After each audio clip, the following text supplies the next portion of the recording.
Bonjour à toutes et à tous, je suis ravi de vous retrouver aujourd'hui pour parler comics. Aujourd'hui, on va parler de La Nuit de la Goule qui est sorti chez Delcourt en 2023.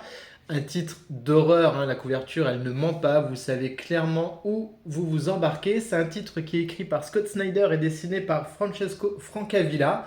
Je vous montre un petit peu le bébé, hein, on est sur une belle édition, comme c'est le faire habituellement Delcourt. On est sur un prix correct, alors j'ai pas vérifié parce que moi je l'ai trouvé sur Vinted en occasion à pas trop cher, je crois qu'on est dans les 18-20 balles, toujours hein, chez Delcourt. Ils ont réussi à tenir leur prix tout au long de l'année 2023 et ça fait grave plaisir là où quasiment tout le monde a augmenté ses tarifs. Alors je vous montre tout de suite la première page, là, vous voyez, je vous ai dit récit d'horreur, donc voilà, si vous êtes fan de films d'horreur ou de ce type de récit, vous allez en avoir pour votre argent. De quoi parle La Nuit de la Goule?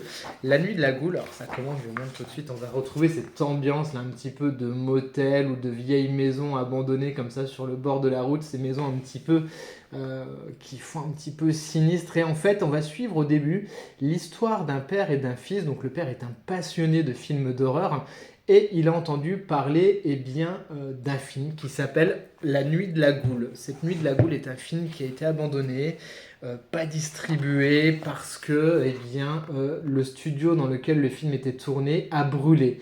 Donc il a réussi à récupérer des fragments de ce titre-là, quelques fragments. Il a réussi à remonter la trace du réalisateur de ce film qui vivrait dans un hospice, un EHPAD. Et donc, avec son fils, il commence comme ça, à la nuit tombée, à essayer d'aller lui rendre visite en mitonnant un petit peu, en mentant un petit peu, en disant qu'il fait partie des mutuelles ou d'une assurance santé et qu'il a besoin de quelques documents à faire signer, ce qui est totalement faux. Mais c'est le prétexte pour rencontrer ce réalisateur et essayer un petit peu de lui tirer les vers du nez pour savoir ce qui s'est passé avec la nuit de la Goule et essayer d'en savoir un petit peu plus. Voilà un petit peu le pitch de départ de ce titre. Vous vous doutez bien que les choses vont pas être aussi faciles et qu'on va être dans un récit de pure série B. Alors clairement, on est dans de la très très bonne série B.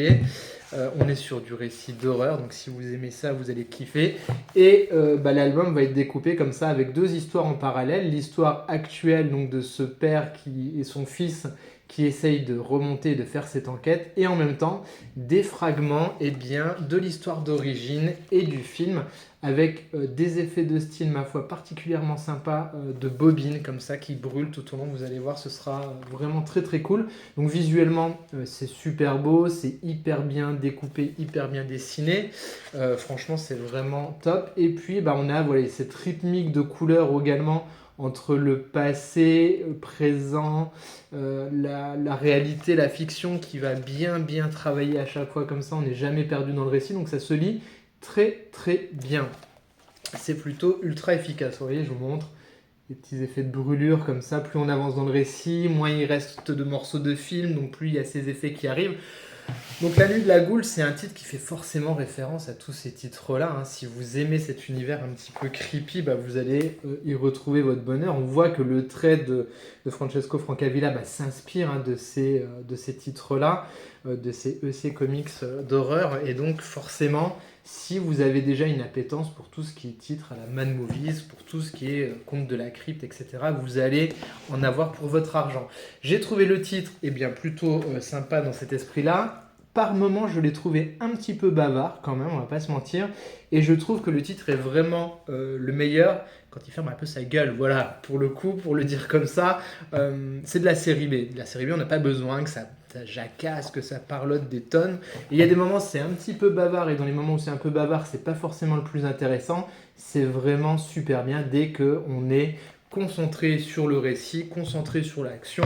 C'est simple, c'est efficace. Les films de John Carpenter, c'est pas les films les plus bavards du monde, c'est pas là où il y a les plus grandes lignes de dialogue de l'univers, et pourtant c'est efficace. Donc voilà, c'est peut-être le petit bémol que je mettrais moi à ce titre-là. Ça sert à rien des fois de vouloir faire du blabla pour faire du blabla. C'est pas ça qu'on attend d'un récit d'horreur. On attend d'un récit d'horreur qu'il soit efficace, qu'il aborde des thèmes qui fassent réfléchir, mais de façon assez punchy. Voilà, c'est vraiment dans ces moments où il est hyper pas bavard que le titre, je trouve, fonctionne le mieux.